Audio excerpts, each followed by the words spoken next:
The one thing that I hope to be remembered by is someone who gave his entire effort 24/7 to protect the health of the American public.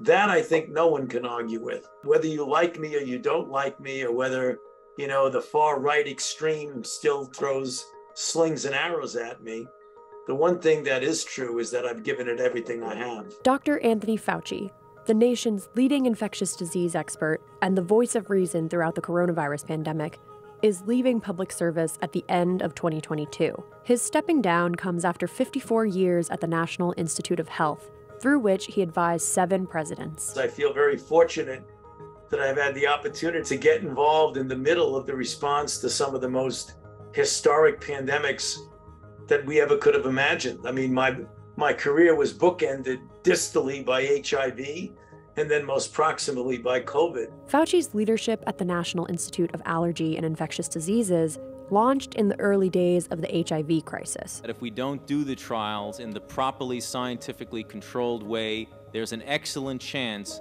that we will not have the answer, or we will have it in a much delayed fashion, which would be terrible for the individuals who have the disease. His work on therapies for inflammatory diseases prepared him to shift focus in the 1980s to the emerging disease affecting mainly gay men. There's a lot of pain associated with it, a lot of disappointments, particularly in the early years of HIV when almost all of my patients died, regardless of what we try to do to save them. That was very painful, when you're trained as a healer and for years you're not healing anybody, everybody's dying.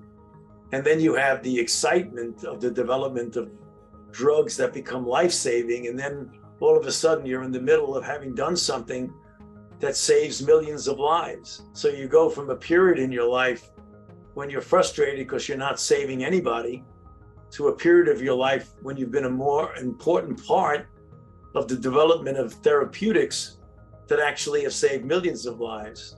It's a big low and a big high. With his vast career spanning multiple health crises, Fauci's visibility grew, and it peaked when he became the face of the coronavirus pandemic. I feel extreme confidence in the safety and the efficacy of this vaccine, and I want to encourage everyone who has the opportunity to get vaccinated so that we could have a veil of protection over this country that would end this pandemic. The public health professional became a household name seemingly overnight, and this new level of visibility came with intense backlash. We're rounding the corner.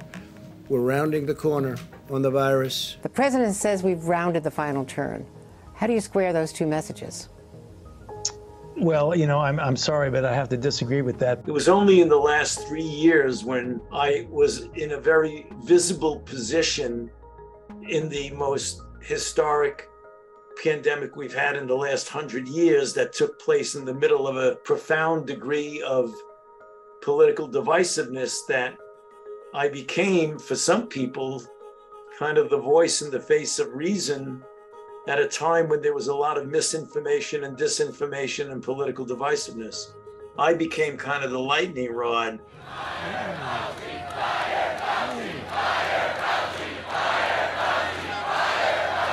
I was put in the position of having to publicly contradict the President of the United States when he said things that were frankly untrue, misleading, and could possibly lead to a detrimental effect on the health of the country. The bad news is that I become the target of death threats and harassments of my family and my wife and my children. So it's a mixed blessing. On the one hand, you can do some good with it because you can use your visibility and be able to convince people to do what it takes to preserve their health. On the other hand, it's a troubling situation because of the degree of divisiveness in our country. So, you could take two courses of action. You could be intimidated by it and pull back, or you can continue to do your job and fulfill your responsibility.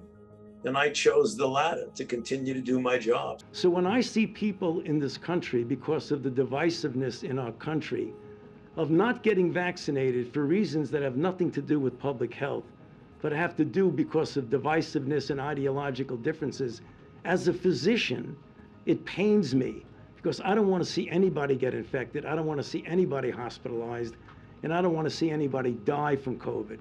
Whether you're a far-right Republican or a far-left Democrat, doesn't make any difference to me. Countering misinformation became a central component in the later chapter of Fauci's career, and it remains a challenge in the field of public health. Conspiracy theories Certainly are not helpful in what we're trying to do. I guess I can say that with some degree of confidence. The best way to counter misinformation and disinformation is to flood the system with correct information. If you have confidence that what you are doing is based on sound, fundamental principles of public health, based on science and data and evidence, which it is, then all the other stuff you've got to treat it as noise and not to distract you from what your primary goal is. And my primary goal and my responsibility is to do what I can in the arena of science, medicine, and public health to preserve and protect the health of the American public.